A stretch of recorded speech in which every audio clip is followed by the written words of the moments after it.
Olá, estamos iniciando mais um episódio do Em Debate da Federação das Trabalhadoras e Trabalhadores do Ramo Financeiro, que reúne em sua base 6 importantes sindicatos do estado do Rio de Janeiro: Petrópolis, Teresópolis, Sul Fluminense, Campos dos Goytacazes, Rio de Janeiro e Niterói.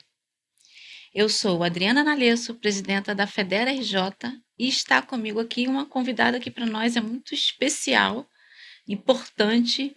Ela é a Juvândia Moreira, ela é presidenta da Confederação dos Trabalhadores e Trabalhadoras do Ramo Financeiro e vice-presidenta da CUT e coordenadora do Comando Nacional. Então, ela organiza ali todas as negociações que a gente faz com os donos do poder econômico, né, gente? Sistema financeiro, banco, é disso que a gente está falando.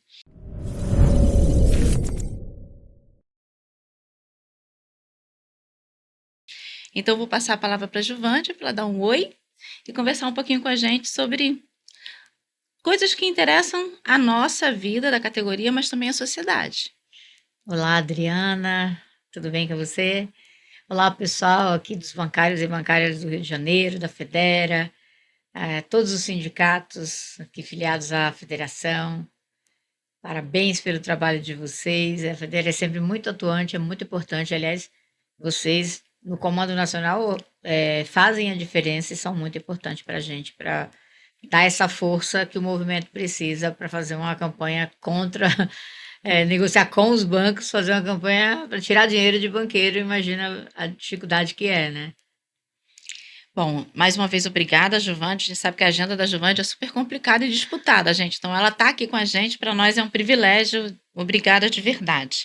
Bom, a primeira pergunta, Juvândia, que eu acho que é uma coisa que a gente tem debatido muito, e eu queria ouvir um pouquinho de você. A gente está vivendo intensas transformações no mercado de trabalho como um todo, né? E isso tem diretamente impactado a categoria bancária, né? Os bancos têm investido muito em tecnologia, e eu queria que você falasse um pouquinho sobre isso, sobre a organização do ramo financeiro e as transformações que a gente está vivendo na atualidade. Bom, então eu acho que esse é o tema do momento, as transformações que impactam o mundo do trabalho. São transformações que impactam, na verdade, todas as áreas da vida da gente, né? Então, o mundo mudou muito e está mudando muito, né? Desde o advento da internet, a robótica, os avanços tecnológicos, você tem a indústria 4.0. Outro dia eu estava nos químicos em São Paulo, e eles falando, tem um site de uma empresa química que tinha 100 trabalhadores, agora tem 3 que só apertam botões. Então, isso está acontecendo em várias áreas, essas mudanças intensas, e depois da pandemia isso piorou muito, né? Acho que você talvez também tenha essa. A gente vê claramente isso, né? Tem essa leitura. Depois da pandemia se intensificou, aí vem o teletrabalho, como uma modalidade que ganhou mais força na pandemia. E isso nos impacta no nosso setor, nos impacta com fechamento de agências, nos impacta com redução do número de bancários, o cliente se atendendo cada vez mais. No celular você já tem um computador que você faz tudo, né? Você paga sua conta, você transfere. Hoje as pessoas quase não andam com dinheiro, né? Às vezes você está com dinheiro, mas chega num lugar e pensa, nossa, não tem troco. Você não consegue É. pagar mais nada com dinheiro, tem que ser no Pix, no cartão. Até o cartão hoje em dia você faz tudo pelo celular. E o mundo do trabalho foi vivendo essa transformação, assim como a nossa economia foi vivendo essa transformação. O Brasil, da década de 80, tinha um mercado de trabalho muito voltado a esse capitalismo tradicional, ou seja, eu trabalho para alguém. Então, 80% dos trabalhadores estavam nesse tipo de modalidade de trabalho. Hoje em dia, não. Hoje em dia, esse tipo de trabalho é a minoria. A gente tem mais ou menos 40% de trabalhadores que estão nessa modalidade de trabalho, carteira de trabalho assinada, trabalha para alguém. E tem mais de 40% que trabalha, que é autônomo, que trabalha por conta própria, faz bico, trabalha por aplicativo. Então, ele não tem um patrão, mas que trabalha, às vezes, jornadas intensas, trabalha muito para poder conseguir aquela renda, uma renda suficiente. Esse trabalho, no geral, tem uma renda menor. né? No geral, ele tem uma renda menor, isso são dados, né? O IBGE tem esses dados todos. E ele não tem representação sindical, não tem quem organize, quem faça a luta por eles, quem junte coletivamente aquelas as reivindicações e leve para o governo, leve para uma empresa que faça algum convênio que beneficie essas pessoas. Eles não têm essa organização e, portanto, por isso que a renda deles é cada vez menor. Na média, é cada vez menor. Além disso, nós passamos pela reforma trabalhista. Aí você viveu a negociação dos bancários. Depois da reforma trabalhista, foi muito pior negociar. Aí a gente teve o golpe, que tirou a presidenta Dilma, fizeram a reforma trabalhista, flexibilizaram a legislação trabalhista, ou seja, permitiram terceirizar qualquer coisa, permitiram a pejotização. Eu te demito como bancário e te contrato como PJ, mando você abrir uma empresa. Né? O Santander estava com essa lógica de mandar o bancário abrir uma empresa, um MEI, né, um microempreendedor individual, que tem um tipo de contribuição diferente, né, mas que para o Santander é muito mais barato. Para uma empresa, eu contratar você como empregado, carteira de trabalho assinada, eu recolho a FGTS, pago os impostos, pago a previdência, ou eu te contrato como PJ, né? E é uma fraude, porque na verdade é uma fraude, né? Você é um trabalho, eu controlo o que você faz, eu controlo o horário que você tem que trabalhar, você tem que trabalhar para mim, está disponível naquele período. Você não pode mandar uma outra pessoa no lugar para vir trabalhar para você. Mas a reforma trabalhista ela foi muito permissiva e foi muito destrutiva dos direitos. E quando nós chegamos na mesa de negociação depois da reforma, a gente tinha quase 100 mil trabalhadores que poderiam estar fora da convenção coletiva, não ter mais PLR, não ter plano de saúde, não ter vale-refeição, alimentação e uma série de outras coisas que são importantes para os bancários, mas eles poderiam estar fora, porque eles já eram hipersuficientes, considerados pela lei, eles poderiam ser pejotizados, terceirizados, tirados da categoria. Foi muito mais difícil negociar depois de 2016, né, depois da reforma trabalhista. E eu acho que essa é a grande mudança. E quando a gente senta numa mesa setorial como a nossa e tem que negociar a questão salarial e a renovação da convenção, que vai além do salário, você tem que buscar todos os temas que são importantes para a categoria e você tem que pensar também nessa transformação toda, na sobrevivência da categoria do emprego bancário, que eu acho que esse era foi nossa grande atuação desde 2016 para cá, né? Como garantir que não terceirizasse, compromissos na mesa de não terceirizar. Na pandemia, a gente garantiu estabilidade, né? Um período bem considerável. As bancárias e bancários de banco privado não podiam ser demitidos. Então, eu acho que a nossa mesa tem uma força muito grande, beneficia diretamente esses trabalhadores desses bancos. E nós estamos passando por um momento de muitas transformações que a gente tem que estudar. Nós temos mesa sobre inteligência artificial, na negociação marcada para esse ano, sobre essa questão da regulação do setor financeiro, a diferença de regulação para banco é uma coisa, para o pessoal que é empresa de pagamento, que inventa lá um subterfúgio para atua como banco, mas legalmente não se inscreve, né? Não existe como banco, então paga menos imposto, não tem que contratar como bancário, como bancária. Isso são problemas muito sérios que a gente está enfrentando na mesa. Perfeito, Giovândia. Você abordou o tema com muita tranquilidade, mas deixa a gente nervosa, né? É duro, né? Porque pensar, Preocupante. porque pensar, né, em todas essas transformações, eu costumo dizer, tem bancário, eu já vi postagem, né, em nossas redes dizendo assim, o trabalho bancário está sendo extinto. E eu costumo responder nas redes que ele não está sendo extinto. Na verdade, ele está havendo um deslocamento do trabalho bancário para precarização, Exato. né? Que é o trabalho em plataformas, como você citou o Uber, né? É o trabalhador assumindo todos os custos e os riscos do trabalho dele e ainda pagando para a plataforma para ter acesso às informações. Então, é muito desafiador, né? Eu acho que se a gente for olhar lá o número de trabalhadores que trabalham ali para o sistema financeiro como um todo, né? E os próprios bancos criam lá seus bancos digitais, né? E fazem essa manobra buscando precarizar as relações de trabalho mesmo, porque a categoria bancária, a sua organização nacional trouxe direitos muito importantes, né? A gente construir, pessoas que nos antecederam construíram, e que muitos trabalhadores não têm. Então, por isso, talvez sejamos tanto alvo, né? Eu acho que é super importante isso que você está falando, pensar assim, o bancário, ele entra no banco, você acompanha isso, né? Ele entra no banco, aí ele fala, bom, eu tenho PLR, eu tenho ticket, tenho plano de saúde, tenho um monte de licença, tenho, enfim, né? E aí ele pensa assim, isso aqui é o legal, né? O banco dá. O banco dá, ou então vou fazer o concurso para um banco público. Olha, legal, isso aqui, o piso, tem PLR. Outro dia eu estava vendo uma coisa na rede social e entrou um vídeo de uma pessoa divulgando o concurso, acho que era do Banco do Brasil, e ele falando tudo que tinha, quanto era PLR. Então, mas isso tudo foi conquista, porque até pouco tempo o pessoal do BB, do Banco do Brasil, não tinha PLR. Pois é. A Caixa, o pessoal da Caixa não tinha PLR, tinha um programa que chamava PRX, né, que beneficiava alguns, não era negociado.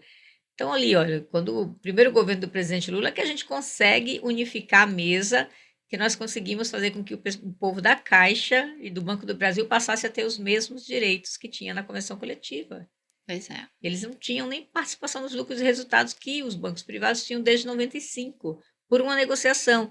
Então, eu vejo tudo que eles estavam divulgando lá de atrativo para fazer o concurso, era basicamente tudo que a gente negociou nesses últimos anos. Pois é. Mas ninguém sabe, ninguém diz assim, olha, parece que a empresa é boa, deu.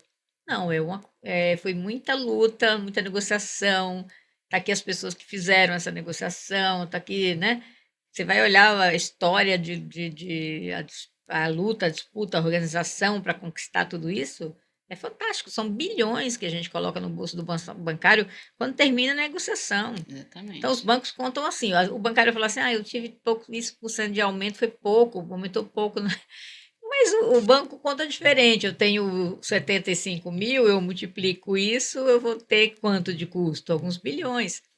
Então, a mesa é dura por isso, porque a gente está, cada vírgulazinha que a gente aumenta lá, são alguns milhões ou bilhões na mesa, né? E é isso que é importante saber para Sim, entender claro. a negociação bancária. Isso é capitalismo na veia, né? Na verdade, né? Sistema financeiro, banco, negociar, tirar dinheiro de banqueiro não é fácil, não, gente. Vocês não imaginam como é duro.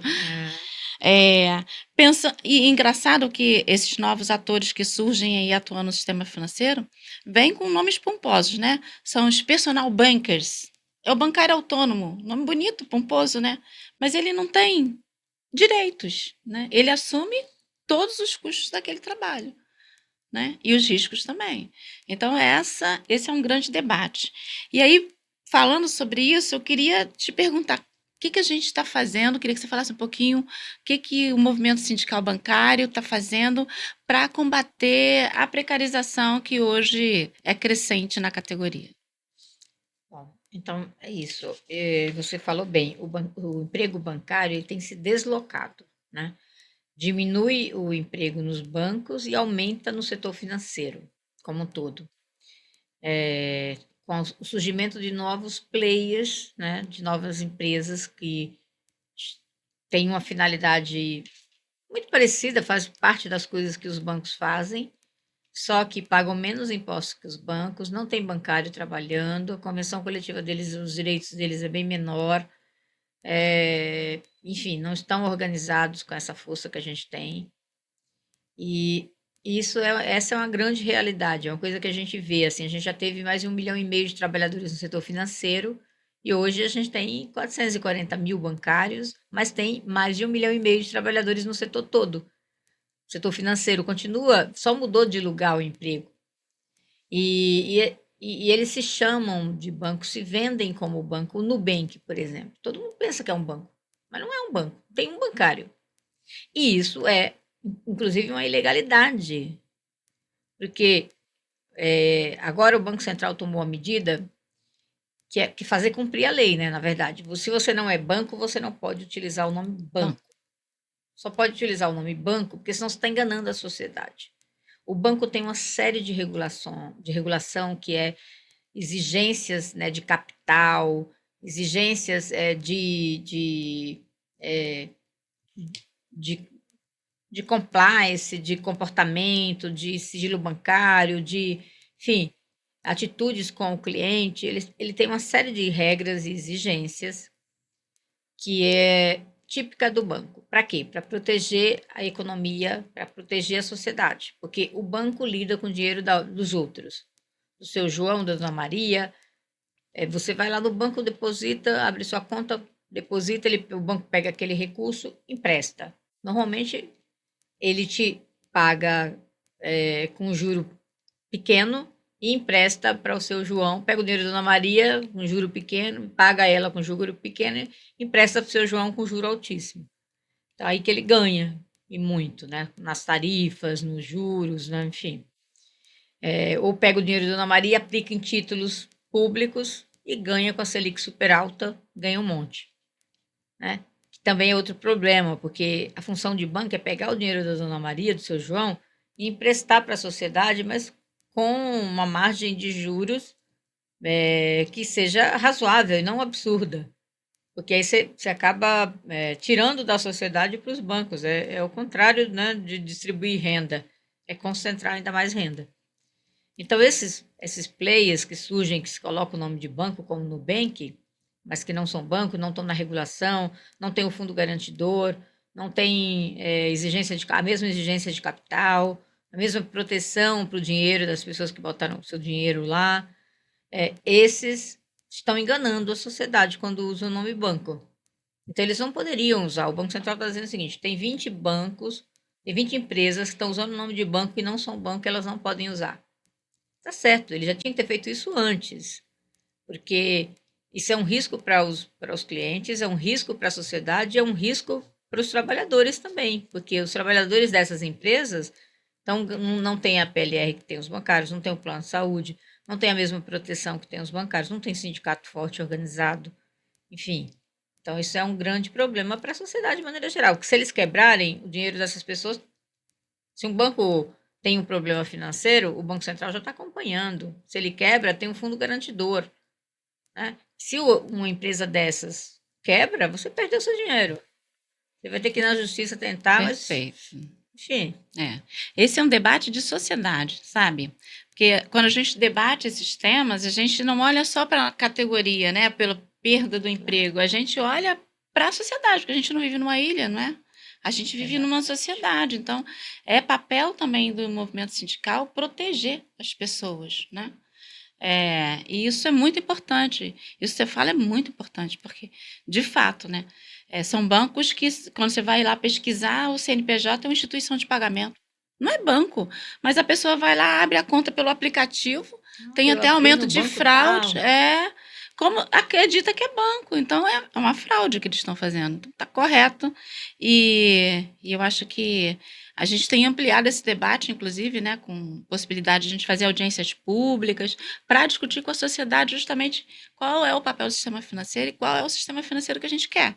Aí você perguntou o que a gente está fazendo, né? A gente é comando, né? Nós temos feito, primeiro, conversado com os órgãos reguladores. Nós conversamos com o Banco Central, nós estivemos na Fazenda, nós já conversamos, chamamos a atenção da sociedade para essa distorção. Acho que é a primeira coisa. Nós já pautamos na mesa de negociação esse debate, né? É um debate que também nós estamos fazendo, cobrando dos bancos uma posição, porque lá atrás nós falávamos para os bancos, essas fintechs, essas empresas vão crescer, vão, né, suplantar o setor financeiro e ainda numa concorrência desleal.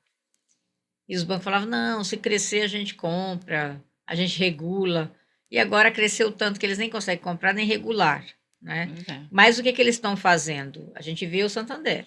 O Santander falou assim: esse é o jogo, então começou a pegar as empresas, tirar os bancários da categoria, jogar em empresas do grupo Então, a TUS, a FEST, e tem mais várias empresas lá do grupo, e contrata ganhando menos. Tem bancário mesmo, que era bancário, ganhava tudo que o bancário ganha, saiu para essa empresa do grupo ganhando menos, e foi para não perder o emprego.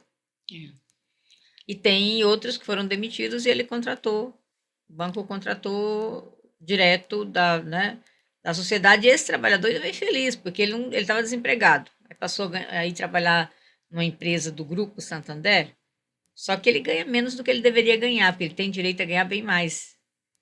E outra coisa, ele economizou, nessa troca toda que o Santander fez, ele economizou 1,2 bilhão de economia. Com redução de impostos, com redução dos salários dos trabalhadores, o bancário tinha um salário melhor, eu demito e contrato um trabalhador terceirizado numa terceirização dentro do grupo. Eu jogo para um outro CNPJ, eu minto, digo que eu estou fazendo trabalho para um monte de empresa, na verdade, trabalha só para o Santander, e ainda gasto menos. Então, o Santander fez o quê? Entrou no jogo e foi fazer igual, que é ruim porque o Brasil perde sua segurança, sua garantia, deixa de arrecadar o que deveria arrecadar. Ele está tendo redução, entendeu? Porque ele tem uma empresa de tecnologia que ele se beneficia de uma lei de isenção que ele paga menos imposto. Coisa absurda, como é que o banco vai pagar menos imposto lucrando tanto? Pois é, um absurdo. Então, o que a gente tem feito é denunciado, cobrado dos órgãos reguladores, tentado mudar essa regulação para porque é um perigo para a sociedade, não é só por uma questão trabalhista, e já seria muito importante não deixar precarizar os salários e os empregos, enfim, mas também por uma questão de proteção para a sociedade. Então, existe efetivamente um risco sistêmico, né? De um banco Nubank disputa com o Banco Itaú, que é um banco tradicional, ali aponta no mercado financeiro. Então, isso é preocupante. E acho que o Comando Nacional tem feito esse debate, tem buscado aí tentar dialogar com todos, tem dialogado com todos os setores para organizar e proteger as pessoas, né? Sim, porque todo mundo perde com isso. Ninguém ganha, todo mundo perde. Bom, aqui na Federa, Giovândia, a gente está fazendo uma campanha mesmo para discutir com a sociedade o fechamento de agências, porque a gente tem visto que os bancos têm fechado muitas agências. O banco não é só para lucrar, ele tem que atender a sociedade também, né? Então a gente percebe que tem uma certa imposição dos bancos para as pessoas migrarem para o digital, né? Inclusive eles argumentam isso, né? Que realmente aumentou, a gente monitora, a gente sabe que aumentou o número do mobile bank, que é o atendimento via celular, mas você ainda tem muita gente que sequer tem internet, né? E que precisa se pensar nisso. Você tem idosos que têm mais dificuldade de lidar com essas tecnologias. E a gente tem conversado com as pessoas, e na última a gente fez uma filmagem lá em Copacabana, né? E aí fomos convidar algumas pessoas para perguntar, né? Se era cliente de banco, como é que funcionava. Teve uma que disse assim, eu era cliente do banco, sim, mas assim, a agência fechou, eu não tinha mais com quem falar, eu ia lá, só tinha máquina, entendeu? Eu não conseguia resolver as coisas, e aí eu abri uma conta no celular. Aí foi para aquela história do banco que não é banco. banca. Aí teve uma outra que, já mais jovem, né, falou assim, não, olha, eu gosto muito desse atendimento mais dinâmico e tal, mas assim, eu tenho grandes dificuldades. Quando eu tenho um problema, por exemplo, onde que eu vou? Eu não tenho onde ir, às vezes eu não consigo, a pessoa deixa a gente pendurada no telefone para solucionar um problema que deu na minha conta. Então, assim, é ouvindo a sociedade sobre essas transformações e os impactos que isso tem trazido para as pessoas. Então, assim, em 2024, os bancos fecharam 1.774 entre agências e pontos de atendimento, né? Então, está reduzindo bastante. Aqui no Rio, a gente teve uma experiência que foi o Banco Itaú tentou fechar a única agência que tinha na ilha de Paquetá. E lá é uma ilha, e o público lá é de muitas pessoas com idade avançada. Agora, você pensa as pessoas terem que pegar uma barca, por exemplo, atravessar a Bahia para vir aqui à capital para resolver um problema. Enfim, fizemos lá a luta, nos unimos à Associação de Moradores de Paquetá e conseguimos manter a agência bancária lá, porque o banco dizia que era deficitária, mas peraí, né? Aquela lá é deficitária, mas quantas são Sim, superavitárias exatamente. e está prestando um serviço que é importante para aquelas pessoas que estão ali naquela ilha. Então, é isso.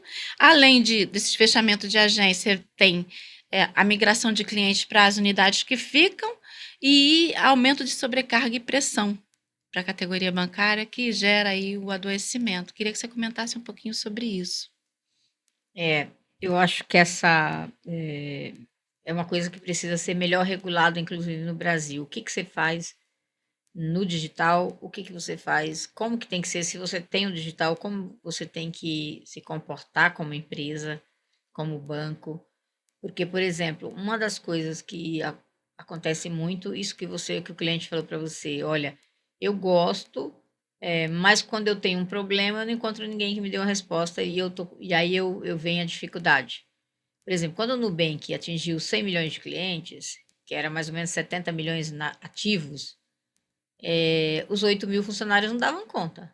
Os funcionários estavam, e nós conhecemos vários deles, assim, eles reclamando que eles estavam sobrecarregados, estavam estourados, sem conseguir dar resposta, não tinham como responder todos aqueles clientes. Portanto, o cliente na outra ponta está sem resposta.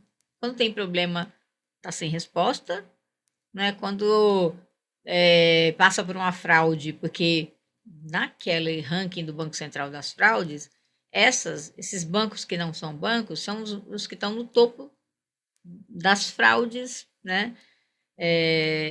No envolvimento dessas fraudes. Então, aquela que o cliente está sofrendo muita fraude hoje no celular, ele recebe um link, ele é enganado de várias maneiras, né? Várias, é uma criatividade assim terrível para fazer o mal. Então eles inventam um monte de coisa e as pessoas às vezes acabam caindo, ou abrem um link, ou num telefone, num WhatsApp, ou um SMS, enfim, elas acabam caindo em algum golpe e elas têm que procurar o banco. O golpe passa por onde? Você, enfim, se for um golpe via Pix, se for um golpe via cartão de crédito, se for, dependendo do tipo de golpe, você isso vai, eles mandam um Pix, mandam o recurso passa por esses bancos que não tem, que tem facilidade de abrir conta falsa, facilidade de você sumir com dinheiro, até chegar na criptomoeda que você não rastreia mais. Então, eles estão no topo das empresas do setor financeiro, para onde passam esse dinheiro desviado dos golpes. Então, como é que o cliente tem que ter atendimento, um lugar onde ele possa ir presencialmente, porque na hora que seu dinheiro some da sua conta, você quer ver alguém, você quer falar com alguém, você não quer ficar no telefone.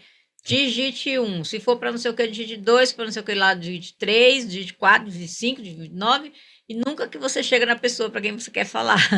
Com alguém para dizer, pelo amor de Deus, resolve meu problema. Mandei um Pix aqui, fui vítima de um golpe, cancela isso, veja. Ou então devolve meu dinheiro, sumiu o dinheiro da minha conta, e aí? Devolve. Não tem ninguém lá para te atender. Pois é. Ou então, imagina se 8 mil funcionários vão dar conta de 100 milhões de pessoas. Aonde? Porque o Bradesco tem 75 mil e os bancários têm dificuldade de dar conta de tanta gente. O Itaú a mesma coisa, o Banco do Brasil a mesma coisa. Porque o ideal é o quê? O bancário tem uma carteira de clientes hoje. Ele tem que ligar para esses clientes, tem que conversar, tem que orientar como investir, o que faz com o dinheiro, se tem uma linha de crédito especial, se ele está endividado. Tem que acompanhar. O bancário hoje não consegue acompanhar, porque ele tem uma carteira de cliente, tem mais de 800 clientes para ele cuidar. Uma pessoa sozinha vai conseguir, no mês, ligar para todo mundo, conversar com todo mundo, ver o que o cliente precisa? Com certeza não. Imagina nessas instituições que não tem ninguém para atender, ou tem uma inteligência artificial, ou tem um número reduzidíssimo de pessoas. Eles acabam escondendo. E tem que ter um espaço onde o cliente publicize o seu problema, busque esse atendimento, né? Que seja obrigado a atender, seja obrigado a responder, tenha prazo. que tenha espaço de uma central de atendimento que tenha gente para atender, que tenha um lugar onde o cliente foi lesado, ele possa ir presencialmente. Tem que ter uma obrigação com isso. Acho que é o É, mínimo. perfeito. Isso é muito importante, gente, porque é uma realidade, né? Isso é uma realidade. Infelizmente, as pessoas estão caindo em. Muitas pessoas estão caindo em golpes e São estão alguns perdendo. bilhões que são Pois é, desviados nesses golpes. é, São é um, bilhões, bilhões, é muito é dinheiro. muito dinheiro, é um absurdo isso. Então, atuar nisso também é super importante. Bom, e aí, os bancos têm investido também em segurança, os bancos tradicionais têm investido mais em segurança, mas não têm dado conta porque é tanto Segurança golpe digital, né? digital. Imagina, eles são, tirando o Estado brasileiro, são as empresas que mais investem em segurança digital, são os bancos. Agora, essas empresas aí, Nubank, essas outras Essas empresas, outras, elas não têm o mesmo grau de investimento em segurança digital do que tem um banco, por exemplo. sim, um banco tradicional. Esse Uhum. banco que você vê ali, que você passa na calçada, tem lá um banco. É esse, é o tradicional, né? Que a gente tem É, chamado de tradicional. Mas os bancos também têm investido e também têm lucrado bastante, né? Fechando agência, tem com reduzido postos de certeza. trabalho. Eu vi um dado que os 4 maiores bancos, os maiores bancos, né, tradicionais, do Brasil lucraram cerca de 140 bilhões de reais. Então é muito dinheiro, gente, é muito dinheiro. E eu acho que os bancos têm que ser cobrados porque eles têm um papel a desempenhar na sociedade, né? Tem que contribuir com o país também. Costumo dizer que tudo que a gente ganha, Giovanni, a gente que é trabalhadora, né? Trabalhador, volta para a sociedade de alguma maneira, né? Porque Com a gente não é certeza. banqueiro, não tem, não tem um monte de dinheiro para Tem ficar poupança, investindo. né? Tem dinheiro para É. poupar, Então, guardar. tudo que a gente ganha volta através de serviços, né? Pagando uma escola para o filho, sobra um dinheirinho, tá de férias, faz uma viagem, potencializa o turismo. Então, tudo que a gente ganha retorna para a sociedade. E por isso que o trabalhador tem que ter direito, sim. Tem que ter direito, tem que ser respeitado. Por que o trabalhador tem que ser explorado e precarizado, né? Esse é o debate de É. sociedade que a gente tem Agora, feito. você falou bem, banco ganha sempre. Porque quando eles veem essas mudanças, eles vão se adaptando. Eles vão fechando agência, eles vão abrindo empresas, fazendo, diminuindo seus custos, diminuindo o número de funcionários, ou seja, eles vão lucrar sempre. A sociedade não. Né? Os trabalhadores não, tem que lutar muito para poder manter seus ganhos. Eles não, vão lucrar sempre. Ou eles vão se adaptar e fazer igual, a mesma precarização e a mesma, operar dessa mesma forma e perder que eles não vão. Essa, É, essa é a realidade. E aí que está o problema, porque a conta vai estourar para alguém. Nós vivemos em 2008 uma crise econômica mundial muito séria, muito séria. E quem que gerou a crise? Foram os os bancos nos bancos, Estados Unidos, que, que vendia, que financiava, né, imóveis. imóveis para pessoas desempregadas que não tinham condição de pagar. Então, quer financiar? Financiar qualquer coisa. Então, vai lá, transformava aquilo em papéis, colocava no mercado com a remuneração altíssima aquele papel, só que não tinha lastro, porque como é que ele ia pagar essa pessoa? Não tinha dinheiro para pagar a hipoteca. É. Isso gerou, porque são bancos, que estão no mundo todo, e, e ele coloca essas ações na bolsa, isso contamina o setor financeiro de vários países do mundo e começa uma quebradeira. Nos Estados Unidos, banco fechando, as pessoas endividadas, e aí viu-se que aqueles papéis eram uma furada. É. E aí todos os países do mundo, vários países foram afetados com esses papéis aí, com essa crise que começou nos Estados Unidos, por Verdade. causa da prática daqueles bancos. Então, se os bancos não são muito regulados, vigiados, não têm regras sérias, eles são capazes de quebrar a economia de um país ou do mundo todo se o banco for um banco que represente um risco sistêmico internacional, um banco que está em vários países do mundo. Esse banco é perigoso.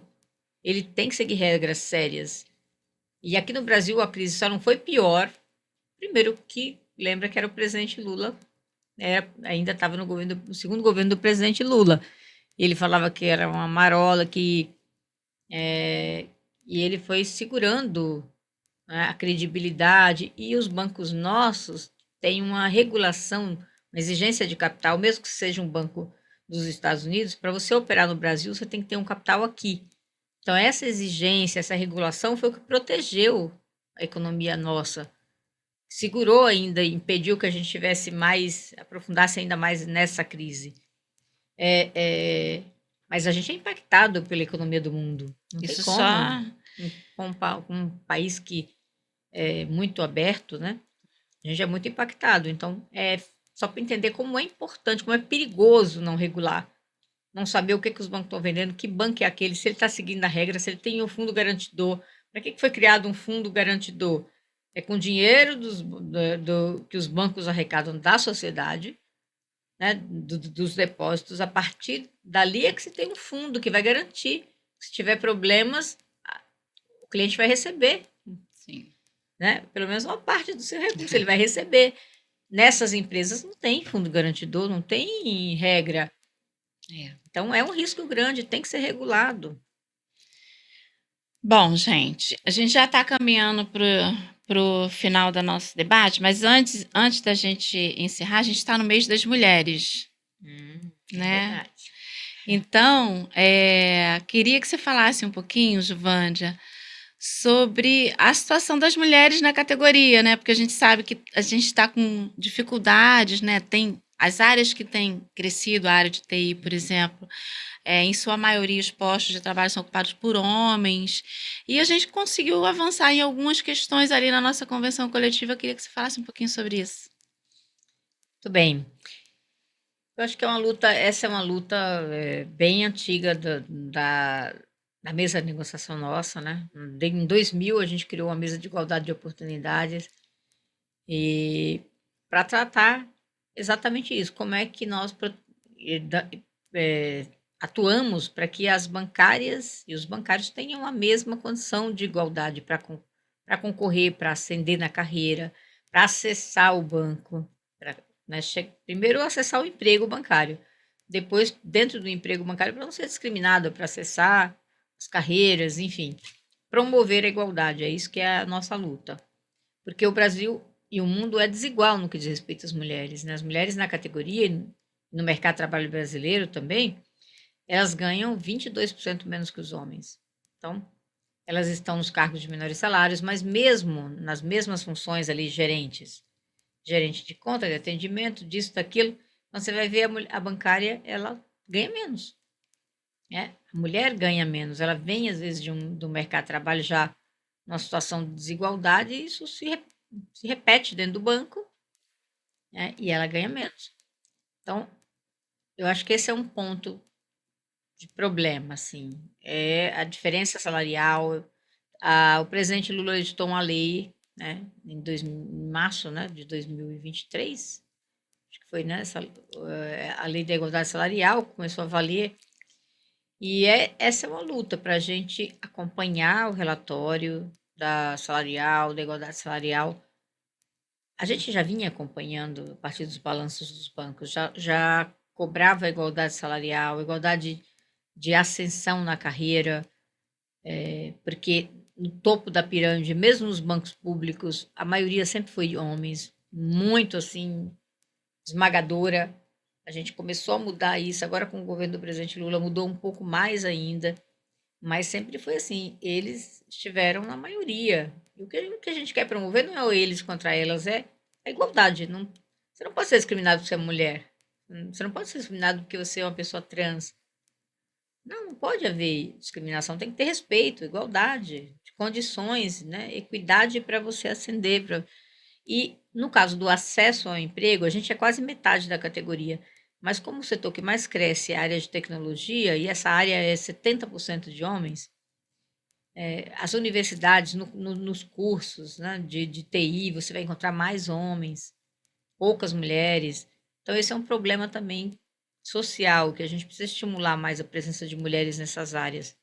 E nós fizemos aquele acordo, né, com os bancos para formar mulheres para O acordo tem dois tipos de empresas que vão atuar nesse acordo.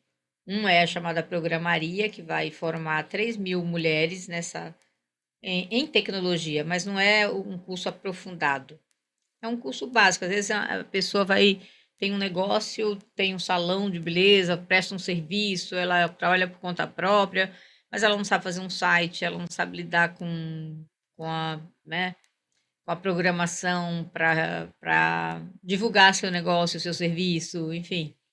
Então a gente está prestando esse serviço para as mulheres também, estimulando a formação. A outra questão é a formação da já é para formar com mais habilidades, né? É uma formação mais densa de mulheres, inclusive para ser contratadas nas TIs do banco, na área de TIs do banco, que é a empresa chamada Laboratória.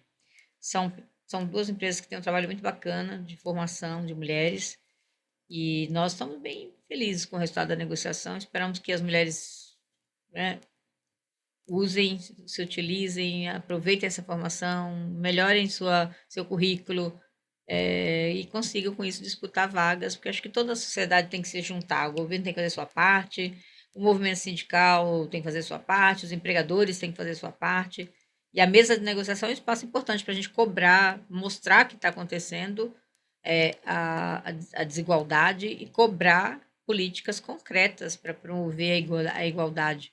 E a gente faz isso desde 2000, né? Tentando promover essa igualdade na categoria, porque a gente tem que lutar, tem que olhar o que está acontecendo para saber como lutar, como Sim. agir, né? E quando nós fizemos a consulta, não sei se você lembra, ano passado, a gente fez a consulta, quase 50.000 pessoas responderam, né? E as mulheres colocaram que a questão da igualdade salarial era muito importante, ela ficou em segundo lugar para as mulheres.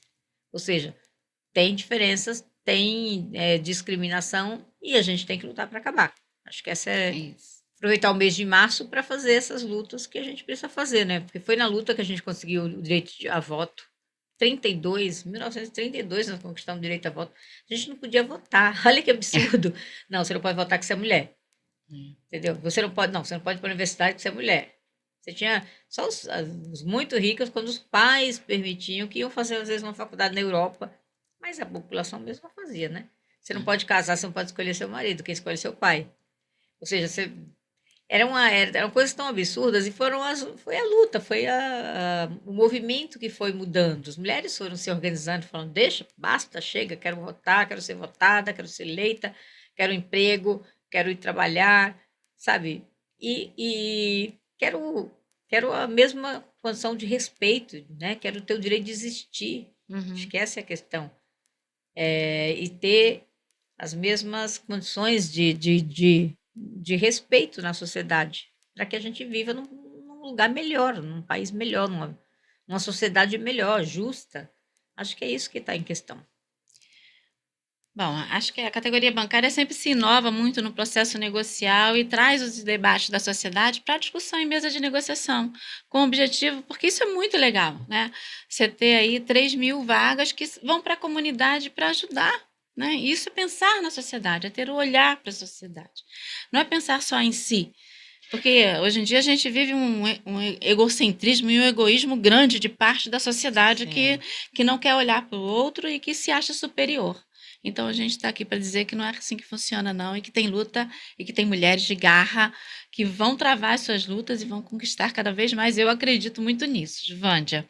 É, a gente já falei que vai acabar, já tem um tempão, né? Mas não acaba, né? Porque o papo tá bom, entendeu? E aí, quando o papo tá legal, a gente vai aprofundando e é sempre muito bom conversar com a Juvândia.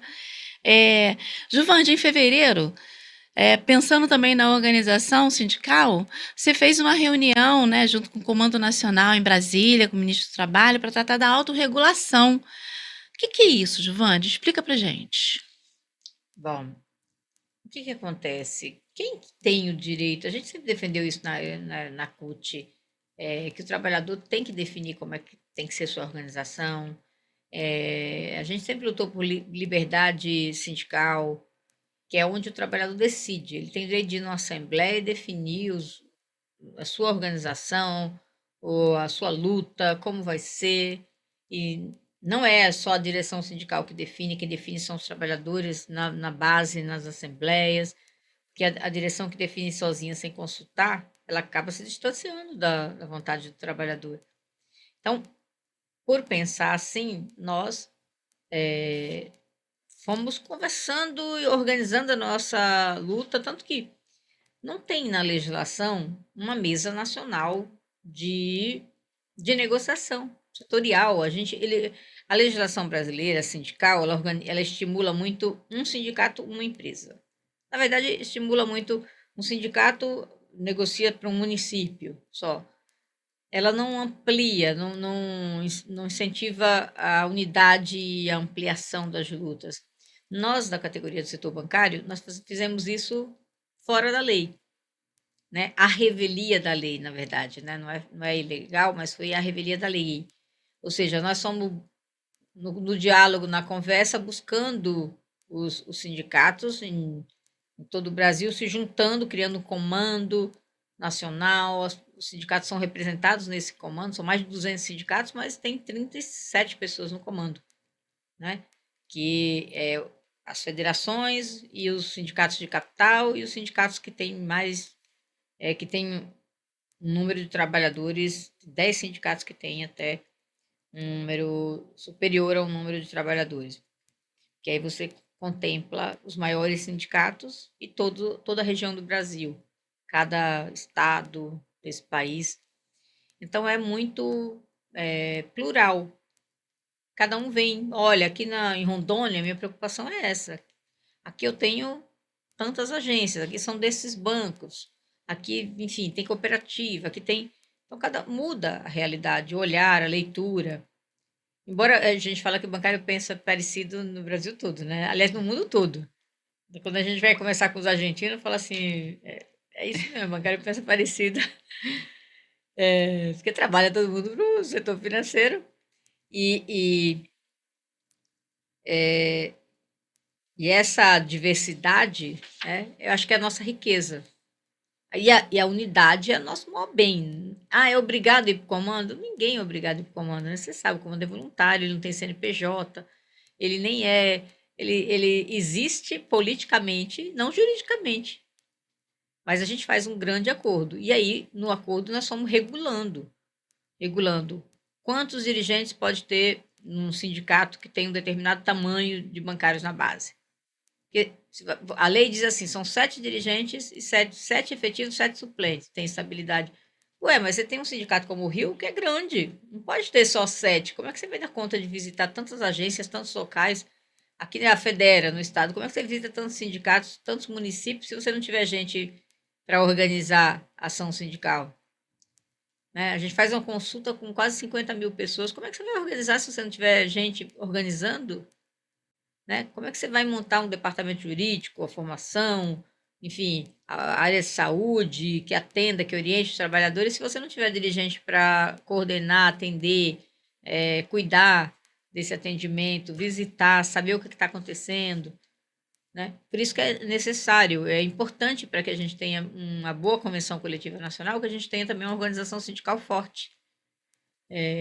Não foi à toa, a gente conquistou o PLR, mas foi porque a gente tinha uma organização sindical forte. Nós fizemos greves, nós fizemos movimentos. Como é que a gente vai fazer uma greve se a gente não tem gente para organizar? Não existe, né? Não acontece. Se não tiver dirigente sindical liberado para estar dedicado à categoria, também não vai acontecer. E se esse dirigente sindical vem, é um bancário na base, se ele vem para o sindicato, a gente tem que garantir que o salário dele vai continuar sendo pago, porque senão o sindicato não tem recurso para pagar todos os salários dos dirigentes. Então, tudo isso é negociado. Isso tem negociado em todos os sindicatos do Brasil, em todos os setores, mas você tem muitos sindicatos que têm muito pouca gente liberada, então eles não conseguem dar conta do tamanho da base dele. Então, a autorregulação é necessária para a gente avançar, negociar mais do que a lei, porque nós temos muito mais gente, a lei é injusta. Na verdade, não é nem lei, né? Isso aqui porque depois da Constituição, a Constituição deu uma mudada na legislação e muita coisa que estava na lei ordinária, a gente tem o entendimento que ela não vale mais depois da Constituição. Só que tem aí entendimentos, né? O tribunal falou assim, não, é 7 mais 7, são 14 dirigentes que têm direito à estabilidade. Isso não funciona assim, porque você tem uma cidade, você tem uma base que é pequena, tem lá 1.000 bancários na base, 500 bancários na base. Ele pode ter, se ele tem 500, ele pode ter um tanto de dirigente. Se ele tem 1.000, já é outro. Se ele tem 10.000, é outro. Se tem 17.000, é outro. Se tem 100.000, é outro. Ou seja, a gente foi construindo para garantir que os trabalhadores tenham o direito de ter essa organização, tenham o direito de ter um sindicato forte que é presente na sua base. E é uma novidade, porque nem todos os sindicatos colocam isso numa convenção coletiva, né? E a gente tem na convenção coletiva da categoria. A gente tem regulado também como vai funcionar a relação desses dirigentes, porque eles têm que ter estabilidade para poder ter a segurança de falar contra o patrão. Porque como é que você vai falar a luta, vai apontar os erros do banco, se você não tem estabilidade, o banco vai te mandar embora. Perfeito. Então, isso também é importante saber.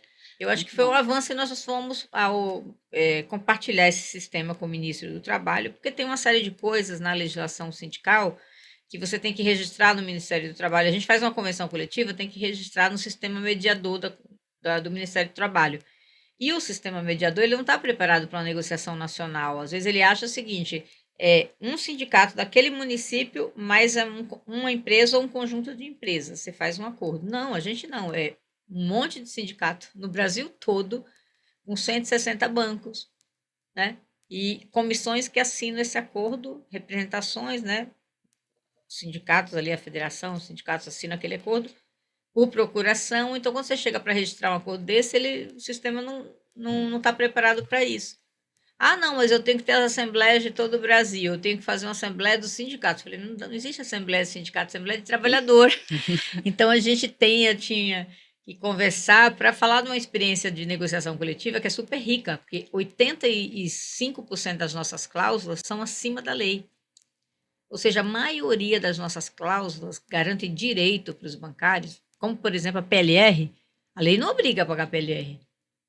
Ela diz que pode existir, vai ter esse tipo de isenção para a empresa que pagar, mas ela não obriga. Quem obrigou? A negociação coletiva. Se não tem acordo, não tem PLR. É isso. Então é importante, porque o bancário pensa assim: minha PLR é minha, está garantida, vocês não tem nada a ver com isso. Nós temos tudo a ver, vocês só tem PLR por causa dos sindicatos. Verdade. E a gente tem aumentado muito, né, os valores. Então, a gente foi compartilhar essa nossa experiência com o ministro do Trabalho, lançar esse sistema. É um sistema que você entrar no sistema e falar assim: deixa eu ver, eu estou agora em Niterói, quem me representa? Será que é os bancários do Rio? Aí ele entra lá e fala: não, aqui Niterói tem um sindicato, eu vou procurar o Porquinho lá. O Porquinho meu presidente vai me representar. Aqui no Rio, quem que é? Zé Ferreira. Ou entrar no site, aí eu vou ver as notícias. Se eu mudei para o Ceará, quem que está me representando aqui? Eu entro lá, eu vejo, olha, aqui tem um sindicato do Ceará. É o Zé Eduardo, que é o presidente, que é o bancário do Banco do Brasil. Já foi de outros bancos, muda, né? Então, é importante você ter tudo. Quero consultar a convenção coletiva. Eu quero ir no site da Contraf. Onde é que eu acho? Procuro, chego lá no sistema, eu também acho todas as convenções. Tem o site da Contraf, da Federa.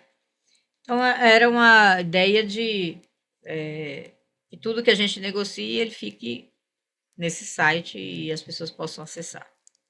Perfeito. Isso é de uma riqueza imensa, né? Porque é a única categoria que tem essa organização nacional, que tem uma convenção coletiva nacional que reúne empresas públicas e privadas, né? Banco público e banco privado, e que garante direitos aos bancários norte a sul do país. Então, você que recebeu a sua PLR, né, em fevereiro, aliás, perto do carnaval, coisa boa, né, Juvândia? Exatamente. Pô, dinheirinho, né? Já foi brincar o carnaval com dinheiro no bolso. Já foi brincar o carnaval com dinheiro no bolso.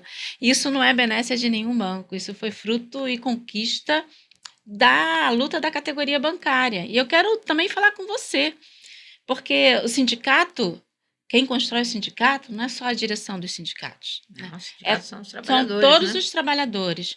Então, você que ainda não é filiado ao seu sindicato, filie-se. Porque nenhum Nenhuma empresa negocia com um patrão que tem 10% de filiados. E a gente só conquistou o que conquistou porque boa parte da categoria, né, mais de 50% na média, é filiado aos seus sindicatos, respeita as suas diretorias. E você constrói a luta junto com a gente. Então, felice ao seu sindicato, porque a luta é coletiva, somos nós e toda a categoria. E juntos a gente conquista muito mais, gente. Juntos a gente conquista muito mais, com juntos nós certeza. somos fortes. Bom, agora é a pergunta final mesmo, né? Porque eu queria falar de esperança, Juvândia, porque a gente está vivendo tempos tão difíceis, né? Quando a gente olha para os dados do Brasil, a gente percebe, poxa, aumentou o número de empregos formais, não é? A gente teve redução da inflação, agora está um pouquinho mais alta, mas ela está dentro da meta estabelecida. A gente vê mais oportunidades para as pessoas, né?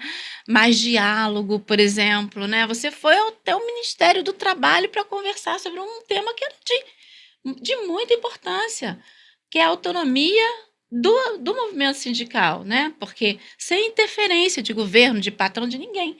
É a nossa autonomia. O quanto que é importante você ter esses canais de diálogo, né?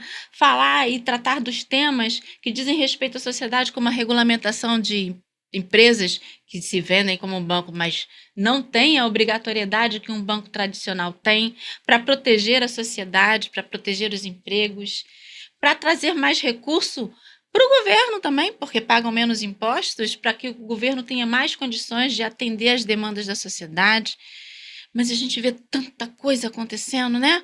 Parece que o mundo está acabando, tanta fake news, gente. Ó, vou dar um alerta para você. Presta atenção. Não acredita em tudo que está na rede, não. Vai lá, pesquisa. Faz um Google, vai lá, pesquisa, gente. Porque tem muita mentira sendo espalhada na rede, sabe?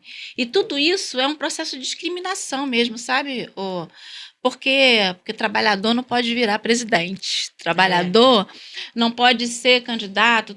Por quê? Os nossos patrões têm os candidatos deles, né?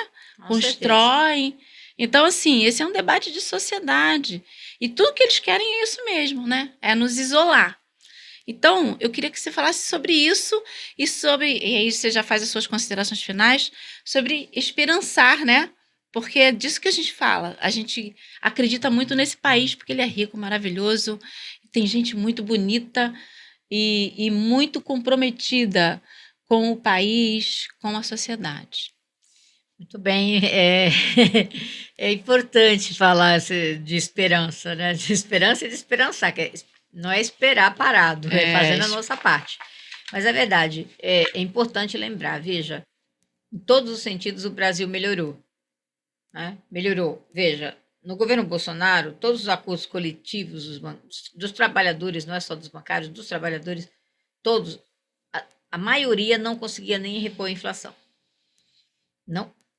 2023, eleição do presidente Lula, 2023, toma posse, os acordos coletivos de 2026, mais 50% era acima da inflação. 70%, pega o ano passado, as categorias estão tendo um aumento real. Ah, é o aumento que a gente queria? A gente sempre quer mais e merece mais. Mas tudo com aumento real. Antes a gente tinha abaixo da inflação. Nós fechamos acordo nos bancários no governo Bolsonaro porque o governo atacava. O governo mandava as empresas públicas não, primeiro, retirar direitos e não dar aumento real. Era 65% da inflação, o máximo que a empresa pública podia dar de aumento. E a gente conseguiu mais que isso. Mas, obviamente, com um governo assim, nossos acordos foram piores no governo Bolsonaro. Nossos índices, nossos reajustes. Agora, só não foram piores porque a gente tinha uma mesa nacional, a gente conseguiu não perder nenhum direito, porque várias empresas públicas, a grande maioria que faz o acordo, só o sindicato com aquela empresa, perdeu direito. Né? Os Correios, o pessoal perdeu mais de 60 cláusulas. Recuperaram depois com a entrada do presidente Lula. Já no outro governo, o presidente tira a privatização da pauta. E a gente vivia com a faca no pescoço da privatização. A Contraf teve que entrar com ação no Supremo, junto com a FENAI, para impedir a privatização das empresas públicas. A gente ganhou um liminar que o Lewandowski deu para a gente. Foi o que segurou não só os bancos públicos, mas os Correios, a Petrobras. Eu não podia vender a empresa inteira sem passar no Congresso. Foi essa liminar. Depois, o Pleno julgou e aí piorou um pouquinho a liminar, mas mesmo assim manteve e foi importante para a gente. Então, veja, olha, só aí já tem uma grande mudança. A gente passou a não perder direitos e a ter conquistas, e a ter aumento real, aumento acima da inflação. O Brasil tinha voltado para o mapa da fome e da miséria. Com o presidente Lula, ele já sai do mapa da fome e da miséria. O Brasil estava com desemprego alto, passou a gerar emprego. A inflação de alimentos, todo mundo questiona a inflação de alimentos, e tem vários alimentos que têm a ver com câmbio, principalmente com câmbio. Mudanças climáticas também, mas com câmbio principalmente, né? Câmbio alto, eu prefiro vender. Eu levo tudo para fora e não deixo nada aqui.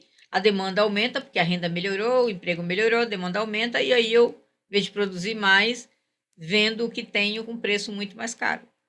Então, veja, mas a inflação de alimentos do Bolsonaro foi 8 vezes maior que a inflação do Lula. Então, do que nós estamos falando? Tem óbvio, tem uma disputa muito grande na sociedade em que eu pego todos os indicadores e faço minha leitura. Tudo está ruim, tudo está pior? Não. Tudo era muito pior. Agora, está tudo bom? Não. Com certeza não. Tem muito que melhorar. E é isso que a gente tem que lutar. E eu tenho esperança, sim, que a gente juntos vai, inclusive, lutar para que as coisas melhorem cada vez mais.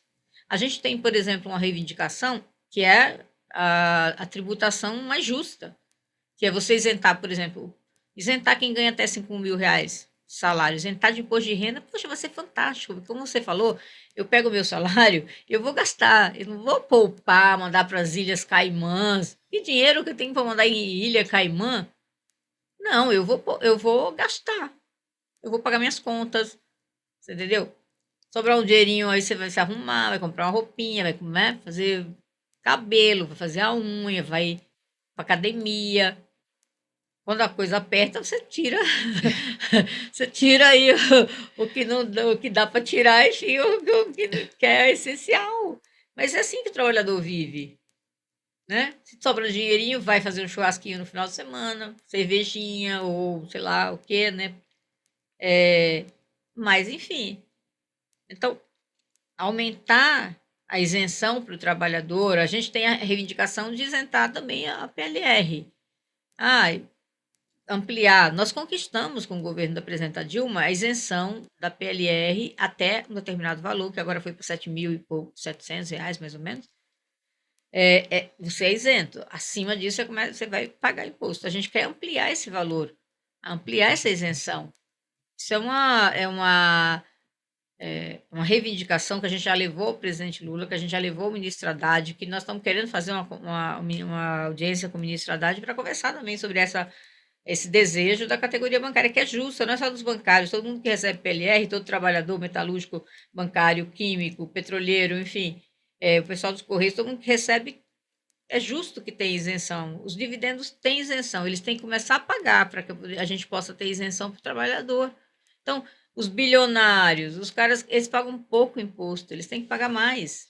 Eu acho que assim, eu tenho esperança que se nós todos formos juntos cobrar do Congresso Nacional, porque não depende só do governo, depende do Congresso, é lei, tem que passar no Congresso. Se a gente pressionar, se a gente cobrar, nós vamos conseguir melhorar ainda mais a situação do trabalhador, para que a gente pague menos imposto, tenha mais condição de melhorar a qualidade de vida, para que a gente tenha mais crédito acessível, um crédito mais barato, sem ser juros abusivos. Então, forçar com que os bancos e as instituições financeiras baixem os juros, o Banco Central tem que baixar os juros, né? Então, eu acho que é essencial nós fazermos a luta juntos para a gente melhorar. Eu tenho esperança, mas é isso, tem que esperar fazendo as coisas que têm que ser feitas. E o que tem que ser feito é a luta, gente, é a mobilização, é a cobrança, é a articulação, é o diálogo, tudo isso a gente vai fazer um Brasil cada vez melhor. É isso. Tá ótimo, Givândia. Bom, esse foi então mais um Em Debate da Federa RJ. Quero convidar você a curtir, compartilhar, gente, coisas que nos interessam, que interessam a sociedade, entendeu? Aqui não tem fake news, aqui a gente fala a verdade e mostra o dado. Então, assim, curte, compartilha, comenta. E você pode sugerir também temas para a gente estar debatendo mais à frente. Conto com você, vamos juntos esperançar e lutar por um país mais justo, mais solitário e mais igualitário para a sociedade. Obrigada, Juvândia. Prazer estar aqui com Tchau, tchau, vocês. gente.